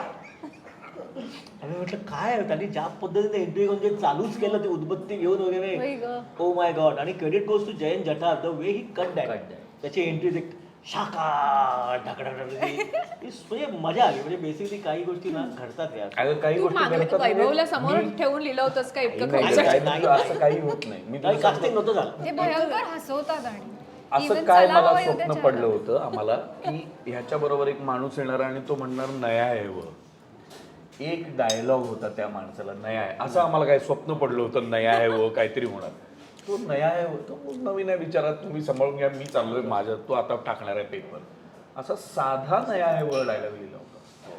ते सुद्धा लोकांनी उचलून घेतलं. सो कधी कधी काय, कधी कधी लोक कॅरेक्टर डिफाईन करतात आपण लिहिण्यापेक्षा, लोकच सिनेमाला डिफाईन करतात की कशा पद्धतीचा आणि काय हा सिनेमा आहे. खूपच काय काय फनी गोष्टी झालेल्या आहेत या सिनेमात. रायटिंग बाबतीत पण मी इतका आळस केलाय, हा सिनेमा लिहायला. कारण काय की असं होत नाही. ते हिचा जो डायलॉग होता की नाही, ह्याचा जो डायलॉग होता याने ब्रीफ दिलं होतं की हा कॉलेजच्या बाहेर येतो आणि म्हणतो अरे हम गरीब आहे तो क्या हुआ, हे ते ते ते ते ते मी त्याच्या घरापर्यंत जाईपर्यंत ते लिहिलेलं नव्हतं. मी लिहिलं नव्हतं. माझ्याकडे तेव्हा ऑल्टो होती, ऑल्टो 800 होती. मी ती ऑल्टो 800 पार्क केली, मी ते लिहिलं आणि वर गेलो. म्हणजे रवीच्या घरी हो, आणि मी वर गेलो, हे लिहिलंय म्हणून. हे काय लिहिलंय की कसलं आणि डायलॉग झाले. आणि ते झालं, आमच्या मनाची श्रीपंती अपरंपार चला हवा येऊ द्या. हे काय लिहिलं, असं काही ठरवून नाही लिहिलं की इथे. पण हवा अंदे हा फार मुंबईचा म्हणजे चले हवा दे वगैरे हे सगळे फार मुंबईचे Dialogues सगळे ते डायलॉग्स होते. त्याचा एक आधार मिळाला आणि ते सगळं लिहित काय गेलं. बडे बनो मर जाओ ते केवढं होतं ते काय? एवढं होतं बापरे. म्हणजे आणि हे तो खरं- वन शॉट होता मला सुचत नाहीचं फ्रस्ट्रेशन आहे खरं तर. त्याचे न सुचण्यातलं सुचलं आहे. पण प्रथमेश तुला असे काही किस्से आठवतात ह्याने लिहिलंय ह्याने डिरेक्ट केलंय आणि तू ते प्रेझेंट केलंस त्यामुळे तुझे काही असे हे की अरे बाबा हे आता मला कसं ना पोहोचवणार आहे? एकतर टाइमपास रिलीज नंतरचा एक किस्सा आठवतो. टाइमपास रिलीज झाला होता 3 जानेवारी 2014ला हा. आणि त्या दिवशी आपल्याला काय असं माहित नसतं ना प्रोडक्शन गाडी वगैरे पाठवते वगैरे असं त्यावेळी काही माहित नव्हतं आपल्याला. तर मग मी आपलं बसलो ट्रेनमध्ये चला प्लाझाला जाऊ हाऊसफुल आहे शो प्लाझा भारत माताला आम्हाला व्हिजिट करायची होती. म्हटलं जाऊ आपण काय होतंय त्याला. मग मला आला रवी सरांचा फोन. म्हणले अरे कुठे आहेस. म्हटलं सर येतोय निघालोय ट्रेनमध्ये. कुठे. ट्रेनमध्ये. रुमाल आहे का रुमाल. म्हटलं एवढं काय वाईट काम झालं का रुमाल मारणार ती काय. म्हटलं नाही रुमाल आहे का रुमाल. म्हटलं आहे सर आहे रुमाल आहे. तोंडाला लावून आणि वेस्टला उतर ते स्वामीनारायण मंदिर आहे ना तिकडे उतर दादर हा ईस्टला उतर त्या प्लाझाकडे येऊ नकोस. म्हटलं अरे बापरे एवढं काय झालंय आपल्या आयुष्यात. आणि त्यावेळी सोशल मीडिया नव्हतं ना रे. काहीच नाही. त्यावेळी काय माहिती कोण कुठे पिक्चर चालतोय. आता थोडासा चालला तर सोशल मीडियावर एवढा बवाल करतात. त्यावेळी तर काही माहितीच नव्हतं. खरंच आहे. तर मी उतरलो. मला स्कूटीवर घेऊन एक माणूस आला आणि ना मला अजूनही तो टर्न आठवतो भाई. मला तो मी कधी विसरणार नाही आयुष्यात.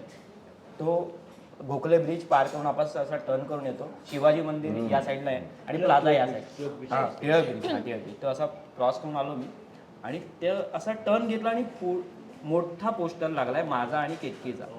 हा का ते बघून असं झालं बापरे एवढा मोठा पोस्टर दादरमध्ये. आईच्या गावात आपण अंधेरी कुठेतरी चाळीत राहणारी पोरं दादरमध्ये एवढा पोस्टर लागलाय मोठा. मग मी गेलो तिकडे आणि आपलं शिवाजी मंदिरला आपलं नेहमीप्रमाणे आपलं पाया पडलो आणि टर्न घेतला तिथून पुढून आणि तिथे आलो आणि गर्दी ट्रॅफिक झालंय. गर्दी ट्रॅफिक झालंय कशामुळे टाइमपासच्या तिकिटामुळे. लाईन अशी बाहेर होती ना बाहेर तेव्हा. आहे, हा, त्यावेळी ते नव्हतं प्लाझाला. ट्रॅफिक झालंय आणि मी उतरलो रे असा काय झालं. मग मास्क वगैरे काढला सगळी पब्लिक इथे माझ्याकडे आणि मग कसा तरी मी आत गेलो आणि तिथे ना छोटस असं हाऊसफुलचा बोर्ड होता तसाच असतो तो प्लाझाचा प्लाझाचा इथे. मला इतकं बरं वाटलं ना त्या दिवशी. मला असं आलं भाई आपण हे काय केलंय. आणि आपण म्हणजे भारत मातामधनं आम्हाला फोन आला सरांना तिकडे येऊ नका आम्ही हे मॅनेज नाही करू शकत. एवढी गर्दी. सो इतकी गर्दी तुमच्या अशा करिअरच्या स्टेजला म्हणजे पहिलाच ना दुसराच सिनेमा होता माझा. बरोबर. म्हणजे मी कधी एकांकिकेत पण फुल लेंथ रोल न केलेला पोरगा आज फिल्म मध्ये अशा प्रकारे प्रेझेंट झालाय. लोकांना ते आवडतंय. बरं होतं असं की का आवडतं हे मला माहित नाहीये त्यावेळी. पण का आवडत होतं ना मला काही माहित नव्हतं. मी आपलं माझं जे लिहिलेलं आहे ते बोललोय सरांनी जे सांगितले ते केले. तर मला ना वेगळीच ट्रिप होती यार. ती वेगळी ट्रिप होती आणि फारच एक टाइमपासने यार फारच एक्सपिरियन्स वेगवेगळे दिले. आणि अजून एक किस्सा मी तुला सांगतो. जसं म्हणले ना सर की आम्ही घरी त्यांच्या राहायला होतो. तर आम्ही वाट लावली आम्ही सगळी घराची. आणि ना मनमीत आणि जयेशला असं वाटायचं की मी शाळेत आहे. मी त्यावेळी फर्स्ट इयरला होतो डिग्रीला. मला ते लोक काही किस्से सांगायचे काही फेकायचे की असं झालं तसं झालं असं झालं. म्हटलं हे लोक सगळे लहान आहेत यांना काही घेणं देणं नाही. आणि ना एकदा आम्ही सकाळी म्हणजे पहाटेच जवळजवळ आम्ही 6ला वगैरे 6 का 6:30ला आम्ही शूटिंगसाठी निघालो रवी इस्टेट. आणि आम्ही 23व्या फ्लोअरला राहायचं असं 21व्या 23rdला राहायचं. आम्ही मी मनमीत आणि जयेश असे तिघं शूटिंगला निघालो होतो.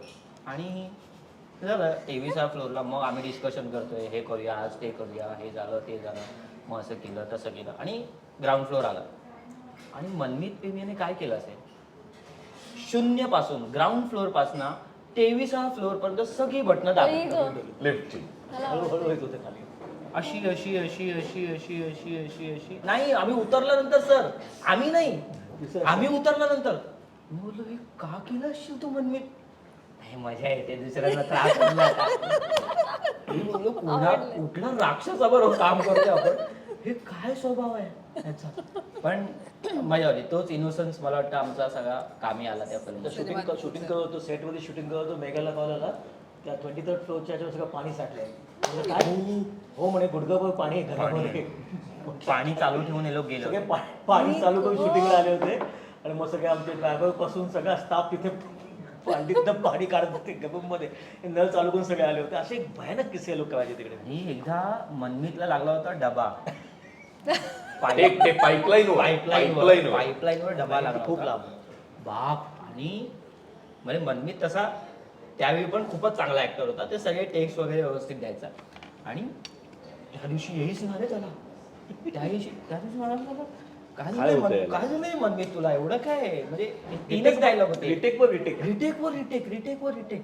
नंतर मला हळूच सांगितलं त्याने पात्या मला ना डबा लागलाय रे. मी बोललो इथे नको करू तिथे जाऊन कर. मग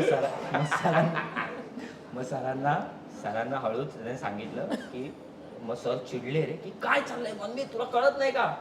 मग सरांना बोलवलं त्याने की सर प्लीज गाडी त्याने जवळ 1.5 किलोमीटर वरती होती. 3 किलोमीटर लांब होती. नंतर तो आला तिकडे जाऊन मग इथे त्याने कमी डबे टाकले तिथे जास्त टाकले. तेव्हा नंतर मनमीची पॅन्ट थोडी लूज पण झाली होती. पण मजा होती त्यावेळी. फारच अनफिल्टर्ड होतो आम्ही त्यावेळी. असं फिल्टर नव्हता कुठला की त्यावेळी असं काहीतरी करूया तसं काहीतरी करूया. जे येईल ते करायचो. आणि मला तर एक फारच म्हणजे मला ना एकाने फारच रिअलायझेशन जयंत पवार होते ना त्यावेळी. आपलं जयंत पवार होते JP सर होते त्यावेळी त्यांनी मला फार छान वाक्य म्हटलं. ते म्हटले 3-4 दिवस झाले आणि मला ना फार ते जमत नव्हतं रे. कारण ते फिल्म म्हणून तुम्ही ॲज अ लीड म्हणून काम करता आणि हे करता ते करता. तर त्यांनी ना 3ऱ्या का 4थ्या दिवशी मला एक वाक्य सांगितलं प्रथमेश बघ कसं आहे तू हे सगळं सिरियसली घेतलं पाहिजेस. मी म्हटलं मी सिरियसलीच घेतोय पण ते प्रोसेसमध्ये आपल्याला कळत नाही ना. तर ते असं म्हणाले की बघ रवी जाधवसारखं मोठं नाव त्यांच्या पहिल्या सिनेमाचा हिरो अतुल कुलकर्णी होता. दुसऱ्या सिनेमाचा हिरो हा सुबोध भावे होता. आणि आता बालक पालक झाल्यानंतर जवळजवळ 3ऱ्या सिनेमाचा हिरो तू आहेस. त्याच्यामुळे तू एक जबाबदारी घे आणि तू तसं काम कर. आणि त्याच्यानंतर मला ते म्हणजे त्यावेळी मला माहीत नव्हतं इतकं मोठं काहीतरी आपण करतोय. पण त्यावेळी त्यांनी ते वाक्य मला सांगितलं. आम्हाला यार असं झालं की बॉस नाही यार हे किती मोठी रिस्पॉन्सिबिलिटी आपल्यावर टाकलेली आहे माणसाने आणि ती मग पूर्ण आपल्याला करायची आहे. सो आय होप की बरी केली मी. पण जसं ही म्हणते केतकी म्हणते की ती खूप शाय होती आणि ह्यांचे बरेच सीन रोमॅन्टिक सीन आहेत. केतकी एक तर रवी तू पण होती, सांगशील शाय की होती ओरडायचाच वगैरे का बरोबर आलं नाही की नाही ओरडलं कधीच नाही नाही. कधीच Set नाही वरती नाही. कधीच नाही. तुला कोणत्याही filmला. ते सीन करताना किती कम्फर्ट होता किंवा तू कशा पद्धतीने प्रथमेश तुला तो कम्फर्ट हे करायचा. एक होतं शाय basically म्हणजे माझं ती एक तर बेबी होती ती तिचा अनुभव सांगेलच. मग आम्ही आमच्या डोक्यात खूप क्लिअर होतं की बेसिकली एक तिचं एज आणि ती स्वतः ज्या बॅकग्राऊंडमधून आली ना तर we have to respect that. त्यामुळे कन्सिव्ह करताना सीन खूप जास्त एक्स्ट्रा त्याला म्हणतात ना क्रॉस द बाउंड्री एकही सीन कन्सिव्हच केला गेला होता की हे नाहीच. ॲट द मोड डोक्यावर पाणी हाताला हात पकडणं इथपर्यंत म्हणजे त्याच्या पुढे आम्ही जास्त जात नव्हतो. पण जो डिस्कम्फर्ट असायचा ना मी अगदी जवळ जाऊन सांगायचो की काही नाही प्रॉब्लेम नाही तर काही वाईट दिसत नाही आहे तिचं एकच बरं दिसतंय ना ते तुझ्या बॅकअपमध्ये चालू असायचं असणारच ना. आणि ते असणार ऑब्विस आहे. तो मी आम्ही सुद्धा खूप- आमच्या डोक्यात खूप खूपच- चालू होतं की नाही she has to be comfortable with that आणि कम्फर्टेबल नॅचरल बोथ. ते बॅलन्स आणि तो जिथपर्यंत तो नॅचरल कम्फर्ट मिळत नाही तिथपर्यंत आम्ही करायचो ते नाही होईल. आणि दोघे हा पण Yeah, काही कमी नाही, खूप लाजला comfortable नव्हता. केलं आपण खूप लाजायचा ऍक्च्युली मला खूप लाजायचं आणि दोघे लाजत होते आणि लाजायचं कुठे हात पकडायला लाजायचं वाटायला. तर ह्या लेवलची दोघांची इनोसन्स. पण जिथपर्यंत तू कम्फर्ट मोमेंट येते तिथपर्यंत आम्हाला थांबायला लागायचं आणि एक्सप्लेन करायला लागायचं की अगं असं आहे एवढं आहे अच्छा आहे असं आहे ओके तू सांग. नाही पण आय थिंक कुठलेच सीन मला अनकम्फर्टेबल वाटेल किंवा आम्हाला असं अजिबातच नव्हतं. म्हणजे सी तोही काही ना तुम्ही दोघे बसलेले आहात मला वाटतं उपवनचा लेख आहे गोळा दोघे खात्यात, बसलेले. गोळा हा आणि मग तेव्हा थोडेसे तो एक सीन आहे. काहीच गोळाच नाही म्हणजे ते टाकायचो. इतकं छान एक्सप्लेन ज्या पद्धतीने करायचे ना सर आम्हाला किंवा आय थिंक आम्ही जे ह्याला सुद्धा ग्रुमिंग जे आमचं झालं त्यावेळेला सुद्धा आम्ही काही गोष्टी एक्सप्लोर केल्या तर तेव्हा सुद्धा म्हणजे माझं एवढंच होतं की मुळातच मी व्यक्ती म्हणूनच खूप शाय होते की मला काहीही म्हणजे मला एखादी गोष्ट हवी असेल तर ती हवी आहे मला हे आधी 10दा मी विचार करायचे की मी हे म्हणायचं काय इतकी शाय होते मी. सो तो शायनेस सगळीचकडे रिफ्लेक्ट व्हायचा. त्यामुळे it was not discomfort it was just shyness. आणि नाही नाही आता मी ऑपोजिट आहे. म्हणजे आता मी त्याच टाइमपास नंतर प्रॉबेबली आता जर मला रवी सरांनी कास्ट केलं असतं की नाही आय डोंट थिंक की तू प्राजू आहेस, कारण नंतर मी एवढे Nice. रिस्की डिसिजन्स घेतलेत लाईफमध्ये. मी म्हणजे सरांना माहितीये की मी पुण्यात सुद्धा कुठल्याही क्लासेस न जाताना मला बाबांनी सोडलंय, की याची रिझन्स असे होते टाइमपासमुळेच. म्हणजे की मला ची सौ का केतकी, आमचा चिरंजीव सो अँड सो, अशा अनेक पत्रिका त्या मुलाच्या अजून नावाच्या मुलांनी मला काय ते सांगतेस? फेसबुक आईला. मेसेंजर मध्ये पाठवलेत की बाळा मी तुझ्यासाठी आता IT प्रोफेशन मध्ये जातोय, मी शिकतोय आणि मी तुझ्या आई बाबांकडे तुझा हात मागायला येणार आहे. आणि ऍज इफ मी त्याच्याशी रोज बोलते, काय रे मला तू फोनच नाही केलास, किती दिवस झाले मी तुझ्या फोनची वाट बघते. असे अनेक मेसेंजर मध्ये असे म्हणजे एका पॉईंटला बाबाला टेन्शन आलं होतं की बाबाला असे मेसेजेस यायचे मी जेव्हा पियानोच्या क्लासला जायचे तेव्हा, की आम्हाला माहिती आहे की ह्या वाजता ह्या ठिकाणी क्लासला जाते आणि मग तिकडनं ती इकडे जाते आणि ती ह्या ठिकाणी हे ती हिला हॉट चॉकलेट इकडलं आवडतं ना. तर त्याला टेन्शन यायला लागलं की काय. बरोबर. पण ॲट द सेम टाइम मला असं व्हायला लागलं की आता बास, मला एक्सप्लोअर करायचंय. मी सगळीकडे बाबा मला नाही, बाबा मला नाही, मी नाही करू शकत. Me this is a funny thing की 4-5 वर्ष त्यानंतर टाइमपास रिलीज झाल्यानंतर हे असंच होतं. म्हणजे फॉर 5 अजूनही होतं असं, पण ते खूप जास्ती होतं पहिली 5 वर्ष. सो तेव्हा मी असं डिसिजन घेतलं की अमेरिकेत मला कोणी ओळखत नाही, कोण प्राजू. सो मी पुण्यात बसून मला फ्रेंड्स मी सिरीज जेव्हा बघितली, मी म्हटलं मला हे असं लाईफ जगायचं आहे. सो मी पुण्यात बसून LA ला अपार्टमेंट बुक करून शिकायला गेले आणि खूप गोष्टी एक्सप्लोअर केल्या. सो मी जे म्हणले की शायनेस टू ॲब्सोल्यूट प्रचंड एक्सप्लोअर केलं नंतर तो चेंज ओव्हर आय थिंक कुठेतरी त्याच्यातनं मला तो ब्रेक थ्रू मला मिळाला की प्रॉबेबली मी हे टाइमपास जर नसता तर मी हे एक्सप्लोअरच केलं नसतं. की मला ते थोडंसं जास्ती ते कंट्रोल यायला लागतो टू ब्रेक फ्री. सो ते एक झालं. आणि आय वुड से की फॅन्डम काय असतं हे जे मी अनुभवलंय किंवा प्रथमेशने अनुभवलंय, तो इतका मॅडनेस म्हणजे की मला आठवतं की आय लव्ह यू केतकी लेवलचे पण मी अनुभव घेतले. हो, म्हणजे खूप ऑब्सेसिव्ह फॅन्स. नाही मी सांगतो तुला, म्हणजे basically I was just adding to her की आज तुम्ही आता कधी घरी गेलात तर तुम्ही टाइमपासच्या गाण्यांच्या युट्यूबच्या खालच्या कमेंट वाचा. कोणतेही तुम्ही गाणं घ्या, मग मला वेळ लागले असेल, आटले असेल किंवा मग पार्ट 2 मधलं असेल, काय लोक त्यांच्या गोष्टी सांगतात, खूप गोष्टी सांगतात. खाली लोक म्हणजे लिहितात, लोक ती मला सोडून गेली पण मी अजूनही वाट बघतोय तुझी, पेन की यातना. अरे बापू वाचाल ना तुम्हाला कळेल काय एक्स्ट्रीम पर्यंत लोक गेलेत. आणि मगाशी मी ते ऍड करणार होतो की बेसिकली सिनेमाचं नाव जरी टाइमपास होतं ना, ट्रस्ट मी की तो टाइम म्हणजे तो अख्खा सिनेमा कन्सिव्ह करण्यापासून ते एक तर ते धाविष्ट करणं, त्याच्यावर सिनेमा करणं, ओके, 2 मुलांमध्ये अख्खी एनर्जी इन्व्हेस्ट करणं, यंग मुलं, अतिशय यंग मुलं. आणि त्यावेळी जर ठरवलं असतं तर मी अजून एक कोणत्याही मोठ्या स्टारला आरामात कास्तून एका वेगळ्या सिनेमात करू शकत होतो. तशा बायोग्राफिकल ऑफर मध्ये येत होत्या की याची बायोग्राफी, त्याची बायोग्राफी किंवा नाट्यसंगीता एखादा सिनेमा, हे सगळं आजूबाजूला चालू होतं. माझ्या मनात वेगळं चालू होतं की नाही यार, आपण आता आपल्यासाठी करूया ना, आपलं आजूबाजू जग दाखवूया, तिकडून सुरू झालं. सो तो टाइमपास जेन्युअली टाइमपास नव्हता. आम्ही सिनेमाच्या एंडला तो डायलॉग वापरला की हा टाइमपास नाही आहे, कारण नाव जरी टाइमपास असेल तर याच्यामध्ये प्रचंड मेहनत होती. म्हणजे मी सांगतो सेटवरती रोज शॉक लागायचा, कारण पाऊस पडत होता.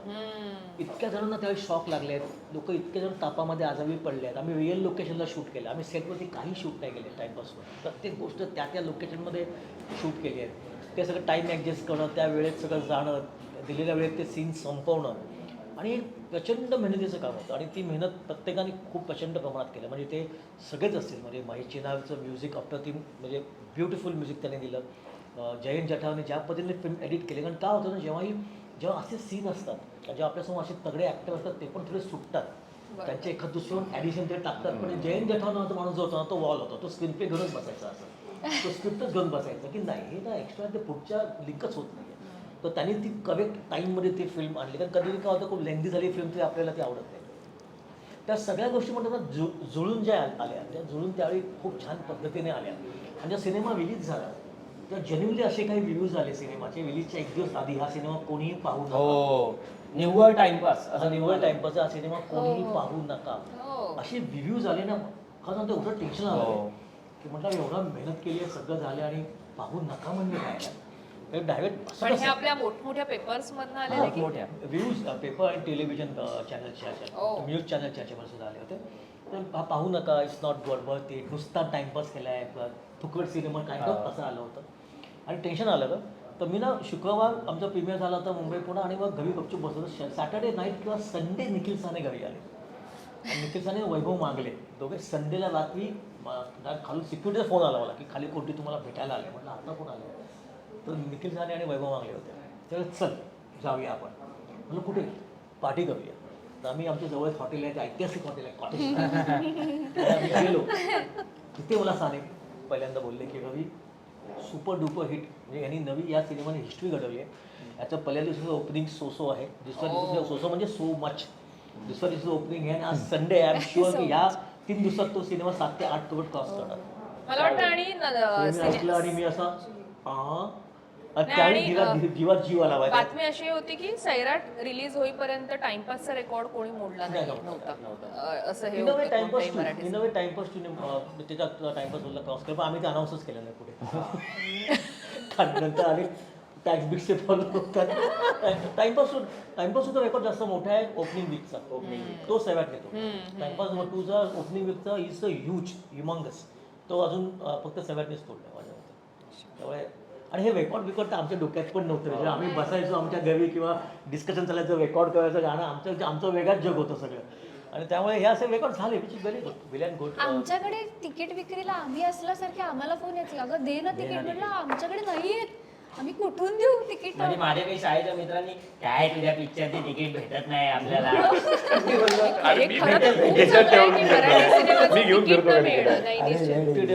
मला आता अजून एक किस्सा मी सांगतो ऍड करतो. म्हणजे हे जे फॅन्सचे जे किस्से होते ना त्याच्या पलीकडे टाइमपास कसा गेलाय. तर मला ना उर्फी नावाच्या एका सिनेमाचं मी शूट करत होतो आणि त्या शूटच्या दरम्यान एक कपल आला भेटायला आणि त्यांनी ना मला एक हाताचं कडं, चैन असं सगळं त्यांनी त्यांच्या प्रमाणे त्यांनी करून आणलं होतं. आणि ते मला असं सतत सांगत होते की ते मला भेटत होते आणि सांगत होते की हे ना तुम्ही हवा येऊद्याला घाला, हवा येऊद्याला एकदा घाला प्लीज, हवा येऊद्याला घाला. हां, खूप प्रेम होतं. तर मी त्यांना भेटलो, मी म्हटलं फोटो वगैरे काढूया आपण. छान मी म्हटलं अहो ते घेऊ नाही शकत तुम्ही, असं नका देऊ वगैरे, तुम्ही ठेवा ना, तुमचा मुलगा वगैरे असेल तर त्याला द्या. तर ते म्हणले नाही प्रथमेश, आमचा मुलगा गेल्या वर्षी वारला आणि आम्ही दगडूमध्ये माझा मुलगा बघतो, आमचा मुलगा बघतो. सो अशा प्रकारे पण फॅन्स आहेत टाइमपासचे. जे म्हणजे मला अजून एक फोन आला होता, त्याला काहीतरी एक गाणं शूट करायचं होतं. त्याने मला सांगितलं माझे बाबा कोविडमध्ये वारले, त्यांनी अजूनही माझ्या रूममध्ये तुझा फोटो लावला आहे दगडूचा. आणि ते सांगतात की तुला कधी काही वाटलं की हा तुझा मोठा भाऊ आहे, ह्याच्याकडे बघायचं. सो हे अशा प्रकारचे फॅन्स फार कमी सिनेमांना असतात आणि ते मला असं वाटतं टाइमपासने कमावले.